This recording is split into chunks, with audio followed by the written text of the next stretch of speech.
Okay, I don't know how much of that last one recorded. Hopefully all of it, but we're back. And now here is a level that I couldn't really come up with an incredibly elaborate name for, so I just kind of called it what came to mind. The Skull Cave. So, here in the Skull Cave, there is like a little joke ending if you go back that way. I wouldn't really call it a joke ending as much as it is a death trap. If you try to run away and go back through that tunnel, you get killed by 6 dudes with rocket launchers. Now, because of the sake of the stability of this game, I'm not going to show you that, but feel free to download it yourself and, check it out if you're interested. Thankfully, these levels later on start to run a little better, but not by much.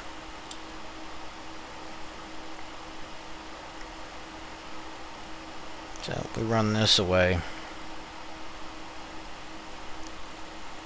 You can see there's charred, burned shit. There's no body here. All but dust in the wind set ablaze. That is a reference to a Kansas song, Dust in the Wind. Same old song, just a drop of water in an endless sea. All we do crumbles to the ground that we refuse to see. That there. Plus, of all things, I figured that would catch people.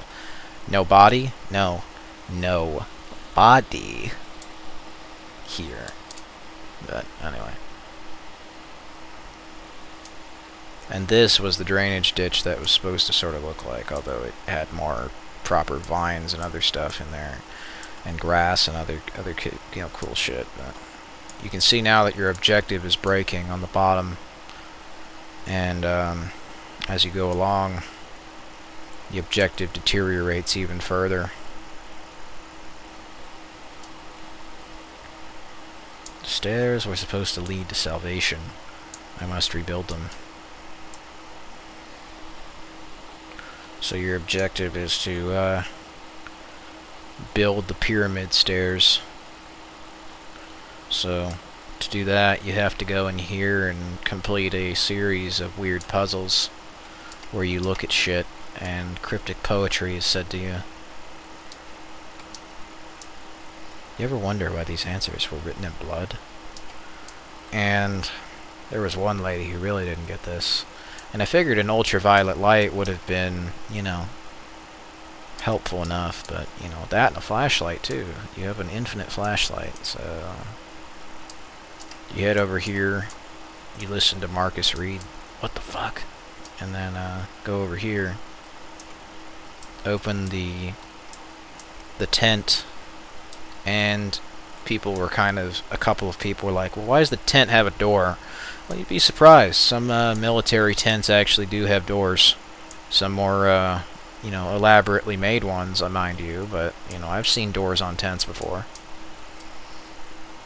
I don't know how the hell they take them down or put them up, but I imagine they got a crew for that. But as you can see in the bottom there, your quote-unquote objective is now starting to break apart and glitch.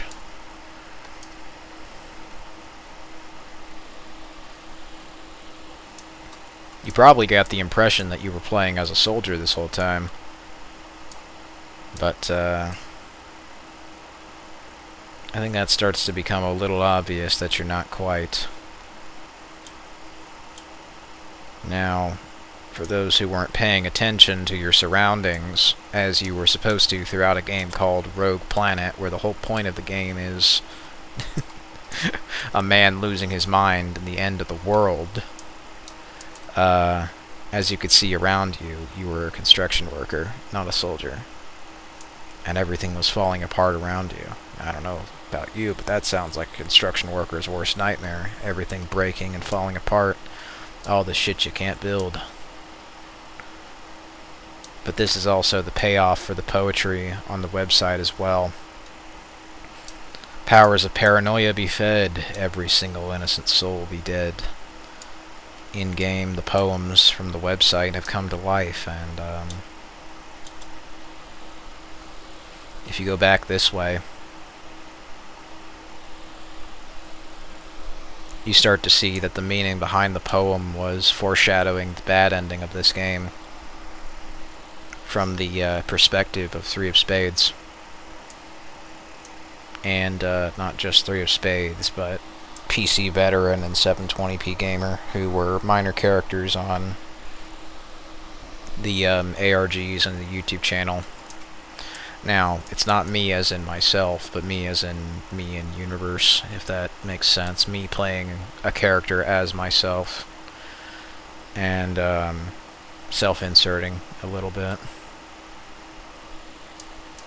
And I didn't want to do that, but I once again ran out of time to do anything more elaborate, so I just figured, fuck it, why not? You know who this game is made by if you've seen my fucking name. Needless to say, my name and my channel profile picture and banner are some things you just do not forget, because if you do, what the fuck is wrong with you? How do you forget three-eyed alien Gabe Newell, lizard Illuminati man? You fucking don't. But here's a cool effect that I did. If you pay close attention, you can see them in the dark. And they're just waiting for you. They won't attack you because you're on their side now. They just stand there. And they're sort of the rolling out the red carpet. Red as in blood, I suppose, but you know. This, I figured, would be a pretty cool what the fuck moment. Now, the second game will still have spooky shit in it, but I think it'll lean way more on action, because I feel as if this game should probably be sped up a bit and kind of lean more into the co-op and other stuff, but I definitely still want there to be fucked up, weird, scary environments, and cool, cryptic storytelling.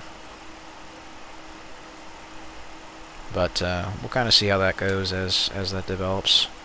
As for this one's pretty much done. So I figured it'd be cool to, since I couldn't actually do proper menus, make interactive menus in this game, and multiple choice endings, kind of just have you go down a literal path, which was unfortunately rather disruptive to game development, where I'd have to make entire fucking new levels.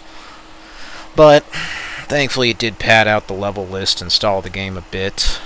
In this case, the entirety of Act 2 was almost like all fucking stalling as you go in the same levels, but reverse with different lighting and voice acting and shit, so... Like I said, there was only so much I could do, not just within the engine, but like how much I could literally be fucked to do, so... That ends this level. Thanks for watching that. We're gonna do the next part here soon.